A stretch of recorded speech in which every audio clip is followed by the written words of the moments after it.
Salutations amis fans du Démon Cornu et bienvenue dans cette nouvelle émission de l'univers du démoncornu.com, émission review dédiée à un objet produit que l'on attendait tous depuis ma foi fort longtemps, Hellboy The First 20 Years, le deuxième artbook officiel estampillé Hellboy Universe. Donc c'est sorti chez Dark Horse Comics il y a à peu près 2 semaines. C'est en dur, regardez la tranche comme elle est jolie, il y a de l'or partout. Ça vaut 20 balles, ce qui est pas cher du tout pour ce que c'est. Et il y a à peu près une 150aine de pages à l'intérieur, remplies à ras la gueule, d'illustrations quasi orgasmiques qui vont faire littéralement jouir vos yeux, j'en sais quelque chose. Donc, à l'intérieur, qu'est-ce que nous trouvons? Petit bémol, seul petit bémol de ce artbook, c'est qu'il y a essentiellement et beaucoup trop, je sais pas, à chacun de se faire sa propre idée sur le sujet, il y a beaucoup de couvertures. Donc ça risque d'en rebuter certains, ça risque de plaire à beaucoup d'autres gens. Mais heureusement, ce n'est pas tout, car cet artbook, je pense, va plaire à beaucoup de gens. Ils ont vraiment essayé d'élargir le spectre au niveau des prospects, en proposant plusieurs choses qui seraient susceptibles de plaire à un maximum de gens. Donc, en plus des couvertures, si jamais ça vous botte pas trop, sachez que vous trouverez également à l'intérieur des pages en noir et blanc issues de la planche à dessin de Mike Mignola, et surtout des planches en noir et blanc non retouchées via outils numériques afin d'harmoniser les noirs. Donc, ce qui nous donne lieu, ce qui nous donne droit à de magnifiques planches en noir et blanc avec toutes les petites nuances que l'ancrage permet d'avoir, donc des petits gris foncés, des petits gris moins foncés. C'est super cool, c'est super pas mal. À côté de ça, vous avez également, pour ceux qui les couvertures en noir et blanc, c'est pas trop leur tasse de thé, vous avez, laissez-moi chercher, je vais trouver des doodles, il est rigolo ce mot, des doodles qui permettront donc à chacun de se faire, on va dire, une idée, ou en tout cas de se faire leur propre introspection dans l'imaginaire, l'imagination et l'intelligence, on va dire, de Mike Mignola, et surtout de se faire une petite idée du boulot de composition qu'effectue Mike Mignola en amont du moment où il se met du coup à bosser sur la version définitive de ses planches. Donc c'est très intéressant, c'est plutôt rare, c'est assez précieux, assez inestimable. Et pour ceux à qui les doodles, ça ne parle pas trop, vous avez également... Donc là je pense que ça... Oh, regardez comme c'est beau. Regardez comme c'est joli.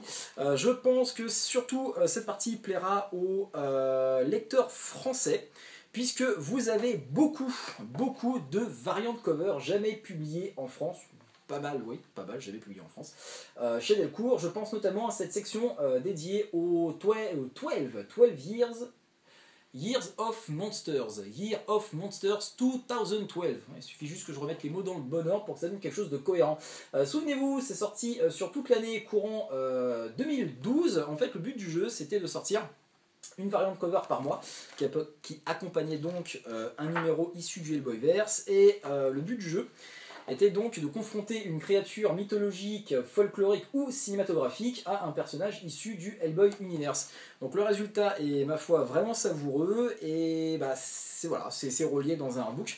Donc c'est vraiment génial, en compagnie donc d'illustrations réalisées pour différentes conventions ou événements américains. Donc ça, c'est pour les lecteurs VF, et puis pour les autres, vous avez carrément ces magnifiques choses, couverture en couleur et sa version en noir et blanc. Donc voilà, je pense, comme je le dis, je le répète, que chacun vraiment y trouvera son compte.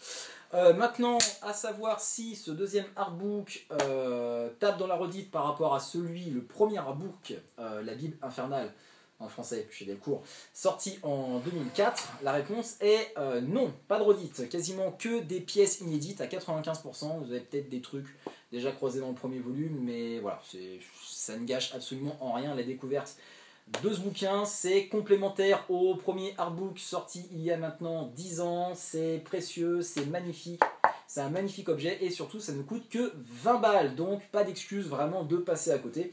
Puis regardez comme c'est beau, ça fera joli dans votre bibliothèque, les gens viendront et font « Oh, qu'est-ce que c'est ?» Tu dis « Ah, c'est du Mignola, c'est du Hellboy ». Je sais pas si vous avez des amis qui s'intéressent à ça, je pense pas. Bon, oubliez cette dernière partie. Et également, je tenais à vous le présenter. Lors de mon lors de mon récent passage à Londres, à l'occasion du Hellboy Day, j'ai trouvé ceci dans un comic shop Forbidden, j'essaie de faire vite, c'est pour ça, Forbidden Planet, donc mondialement connu comme chaîne de comic shop. Une version alternative limitée, propre à leur enseigne, limitée à 250 pièces dans le monde, et l'ajout, l'exclusivité de cette édition, c'est donc la présence de ce petit print réalisé par Mike Mignola, un dessin inédit de Hellboy par Mignola. C'est beau, c'est magnifique et c'est rare, et surtout c'est dédicacé au stylo bic par Mignola. Donc voilà, en sachant que lorsque je suis passé dans ce comic shop, j'étais pas du tout au courant qu'ils avaient cette pièce-là en stock, et j'étais malheureusement pour moi accompagné de ma compagne. Et voilà, la réaction a été, j'ai envie de dire, quasi hormonale, quoi. Je ressemblais à une sorte de gamine de 14 ans face à un film Twilight. C'était assez horrible, j'ai perdu toute trace de dignité en sortant de cette boutique.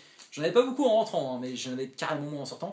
Mais bon, voilà, c'est pas grave, c'est juste qu'il y a de rares moments dans la vie d'un geek qui vous rappellent que vous n'êtes qu'un geek et vous êtes donc pas fait pour vivre en société. Voilà, le petit moment introspectif de cette vidéo. Donc voilà, la version alternative, si un jour vous avez l'occasion, pourquoi pas. Et pour ceux qui n'ont pas la chance, qui n'auront pas ou n'auraient pas la chance de se procurer, vous avez toujours la version régulière, dispo dans tous les comic shops de France et sur tous les sites de vente en ligne du monde. Et en plus de ça, mais magnifique, vous avez également droit, et je termine là-dessus, à des couvertures du style Midnight Circus. Vous avez également du Hellboy in Hell, donc ça c'est vraiment joli pour rester, histoire de mettre en valeur et en avant la quantité assez astronomique de couvertures que vous avez à l'intérieur. Vous avez même des couvertures en noir et blanc de The Fury, et vous avez également du Hector Johnson, ce genre de choses à l'intérieur, et du Witchfinder. Voilà.